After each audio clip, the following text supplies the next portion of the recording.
I'm Brittany Lewis with Forbes Breaking News. Senator Roger Marshall decried the situation at the southern border as a humanitarian crisis on the Senate floor Wednesday. The Kansas Republican blamed the surge in migrants on the Biden administration. He said the president's effort to lift Title 42 was like a, quote, giant Times Square billboard telling all the world, come now, come to the United States. Last month, a federal judge blocked the Biden administration from ending the Trump-era migrant policy. Listen in for his full remarks. Thank you, Mr. President. I want to talk today about one of the most disturbing human catastrophes in the world. Now, I recently visited the Ukraine border, and I've done medical mission work around the world, from Haiti to Honduras to Africa. I've seen malnutrition and starvation. I've seen trauma. I've seen the consequences of lack of potable water and sewage. I describe this when I say our southern border, yes, our own southern border, is a humanitarian crisis. You know, I'm not speaking in ignorance or hyperbole. And this crisis, this humanitarian nightmare, has been created by our own president's policies.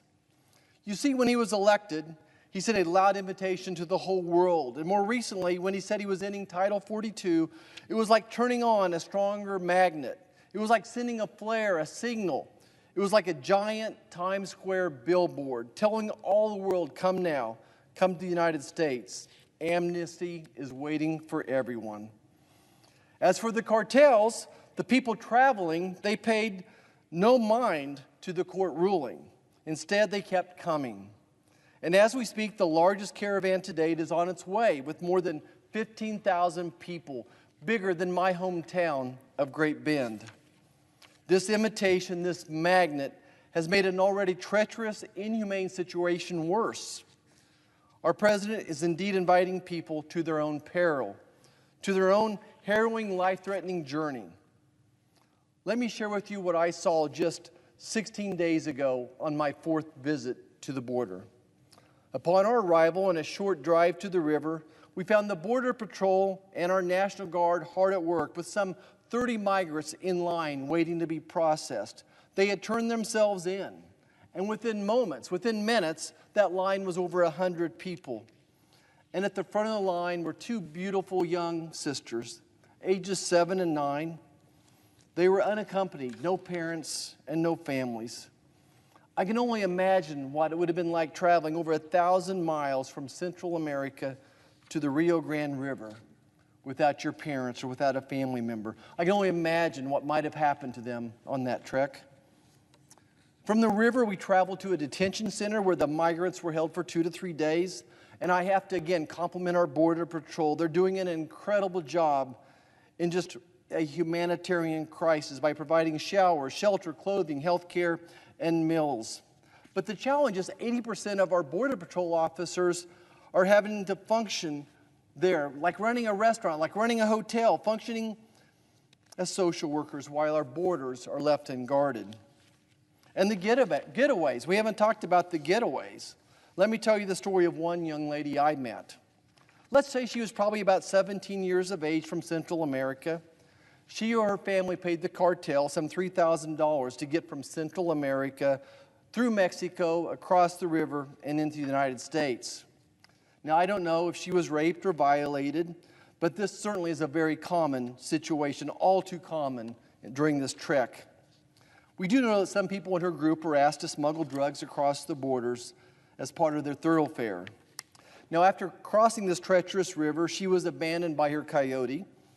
She was already dehydrated. She'd had dysentery. She'd had malnourished. She hadn't slept for days and was no doubt frightened. Eventually, she found a refuge at a cartel stash house on the Texas side of the border. Yes, now the cartel has cartel members living in America along the river, and as I later found out, all across America. Next, the cartel arranged, of course for a price, for her to be smuggled via car from a border city to a checkpoint some 60 miles away. Now, these journeys too are treacherous, as migrants are often placed in the containers in the backs of trucks or the trunks of cars. And when they're chased by sheriffs, the drivers recklessly place their own human cargo in peril. But this person wasn't done yet. About 5 miles short of the checkpoint, the human smugglers let her out of the car. Then she had to walk around the checkpoint, probably a journey of 15 to 20 miles through the Texas heat, scrub brush, and rattlesnakes. In fact, many days now, Texas ranchers find dead, decayed bodies of migrant workers or migrant folks who had not made the trek successfully. So this journey around the checkpoint would take 3 to 4 days. She was given 2 days' worth of water, a jug of water, a milk jug full of water. A couple miles beyond the checkpoint, a new human smuggler hired and coordinated by the cartel to pick her up. And this is where I met our young lady. We watched as she and 4 others packed into a small car, and a 5th hopped in the trunk. After a short, high-speed chase, the car finally pulled over, and the riders fled on foot. Now, most were apprehended very shortly, including the young lady in this photo. This is when I met the woman in the story for the first time. Again, she hadn't had water for 2 days. Her left knee was swollen and painful. She had multiple cuts that were infected, multiple bruises, and she was semi-comatose, fading in and out. She had certainly heat exhaustion with bordering on a heat stroke. Now, we were fortunate. With some minor first aid, giving her hydration, cooling her down, she's going to make it, and she's going to be fine. But for many making this treacherous journey across the southern border, this story ends much more differently and much more tragically. I'm begging our president to turn off the magnet, to turn off the billboards that advertise for these people to risk their lives, to stop inviting them to their peril and perhaps their death.